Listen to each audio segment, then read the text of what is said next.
राज्य सरकार असो किंवा आपल्या जिल्हा नियोजन समितीच्या असो, त्या योजना जोपर्यंत तुम्हा लोकांच्या माध्यमातून त्या ठिकाणी लोकांपर्यंत पोहोचणार नाही तोपर्यंत याचा खऱ्या अर्थानं उपयोग त्याचा लोकांना होणार नाही। त्याच अनुषंगानं त्या ठिकाणी अर्थसंकल्पामध्ये ज्या ज्या गोष्टी समाविष्ट आहेत त्या लोकांपर्यंत आपल्या मार्फत पोहोचाव्या याच्याकरता प्रत्येक जिल्ह्याच्या पालकमंत्र्यांना आपापल्या जिल्ह्यामध्ये त्या ठिकाणी पत्रकार परिषद घेऊन आपल्या माध्यमातून हे घेतलेले निर्णय ह्या योजना लोकांपर्यंत पोहोचवण्याची जबाबदारी संबंधित जिल्ह्याच्या पालकमंत्र्यांना त्या ठिकाणी देण्यात आली। आज आपल्या वर्धेमध्ये उद्या मी भंडारा जिल्ह्यामध्ये देखील पत्रकार परिषद त्या ठिकाणी घेणार आहे। एक सांगताना आपल्या सर्वांना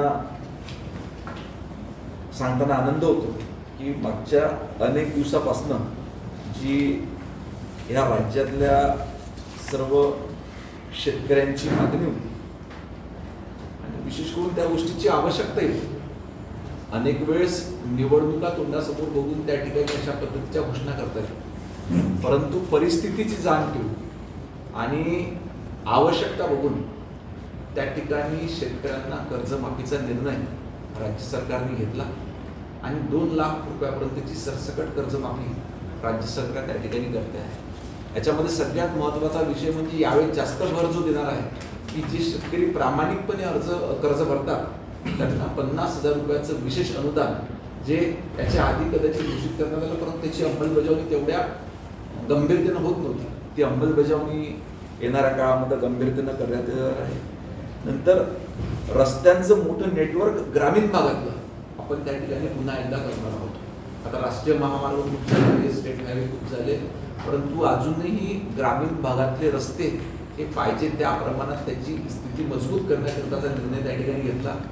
मुख्यमंत्री बळीराजा शेतपांडण रस्ते योजना त्या ठिकाणी महसूल विभागाच्या माध्यमातून सुरू करून जास्तीत जास्त पांढरण रस्ते आपण हे ग्रामीण भागामध्ये कसं करू शकतो याचा निर्णय देखील त्या अर्थसंकल्पामध्ये त्या ठिकाणी घेण्यात आला।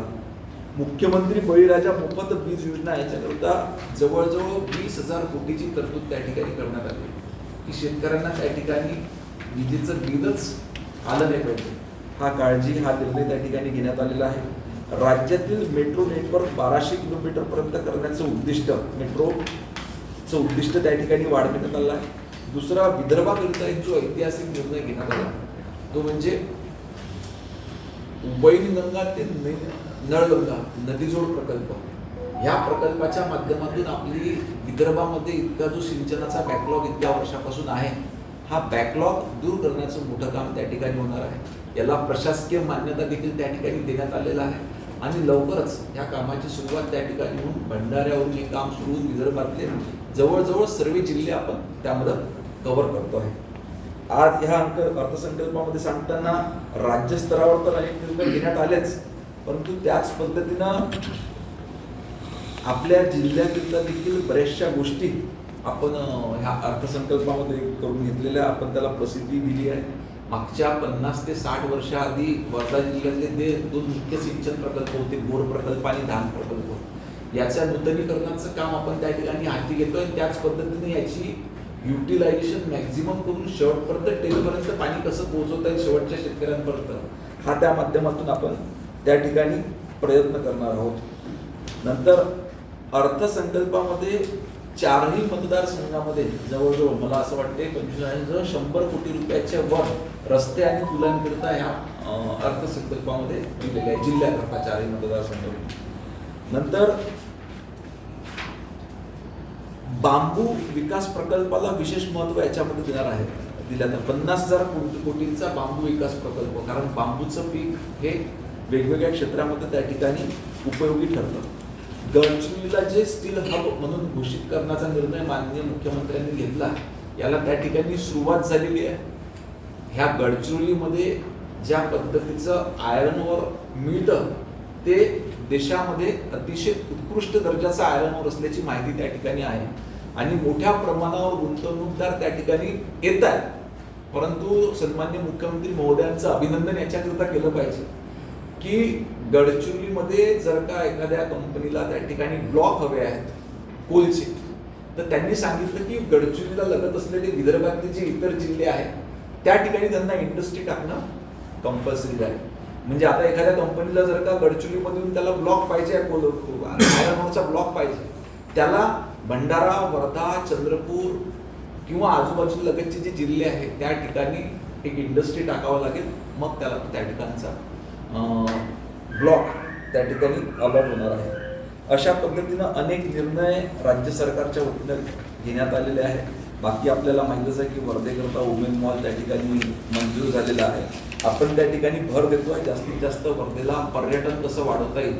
आता मी नुकताच 2 दिवसाआधी सिंधुदुर्ग जिल्ह्याचा दौरा करून आलो. एक शक्तीपीठ महामार्गाच्या माध्यमातून आपला वर्धे आणि कोकणासोबतची कनेक्टिव्हिटी फार स्ट्रॉंग त्या ठिकाणी होणार आहे. आणि याच्यानंतर कोकणचा फायदा आपल्या विदर्भाला कसा होऊ शकतो आणि विदर्भाचा फायदा कोकणात कसा होऊ शकतो, याचा एक समन्वय 2 जिल्ह्याच्या प्रशासनाच्या माध्यमातून देखील करण्याचा आपण त्या ठिकाणी प्रयत्न करतो आहे. आज या ठिकाणी अनेक निर्णय राज्य सरकारने घेतले, त्याची विस्तृत माहिती देखील आम्ही लेखी स्वरूपात तुम्हाला त्या ठिकाणी देणार आहोतच. आजच्या निमित्तानं सांगतो कारण सभागृहात हे बिल, हा कायदा मांडण्याची संधी मला त्या ठिकाणी मिळाली. महाराष्ट्र धर्मस्वातंत्र्य कायदा 2026, ज्या माध्यमातून अनेक मंडळींचं कन्फ्युजन सभागृहात देखील झालं होतं. काही जणांनी शंका, सर्वांनी बिल, एक तर सर्वांनी त्याला होकारच दिला, नगण्य व्यक्ती सोडले तर सर्वांनी त्याला होकारच दिला. काही शंका त्यांच्या होत्या, त्या मी भाषणामध्ये त्यांच्या शंका दूर त्या ठिकाणी केल्या. एक तर आपण धर्म स्वातंत्र्य, एखाद्याला धर्म बदलायचा आहे तर त्याच्यावरती बंधन कुठल्याही पद्धतीचं घातलं नाही, फक्त त्याची कार्यपद्धती आपण ह्या कायद्यामध्ये केली. अनेक वेळेस आपल्या लक्षात आला, इतिहासामध्ये घटना अशा घडल्या, कधी जबरदस्तीनं, कधी फसवणूक करून त्या ठिकाणी त्या व्यक्तीचा धर्म बदलला गेला. याच्याकरता याच्यानंतर ज्यालाही धर्म बदलवायचा आहे त्यांनी प्रशासनाला आधी जर कळवलं तर अशा पद्धतीची फसवणूक त्या ठिकाणी होणार नाही. परंतु याचा अर्थ असं नाही की त्याला धर्म बदलता येणार नाही. प्रशासनानं तयार करून दिलेली SOP पाळल्यानंतर तो त्याला त्याचं स्वातंत्र्य त्या ठिकाणी अबाधित आहे. असे अनेक निर्णय राज्य सरकारने ह्या अर्थसंकल्पामध्ये घेतले आहेत. आपल्या काही प्रश्न असतील तर आपण विचारू शकतो.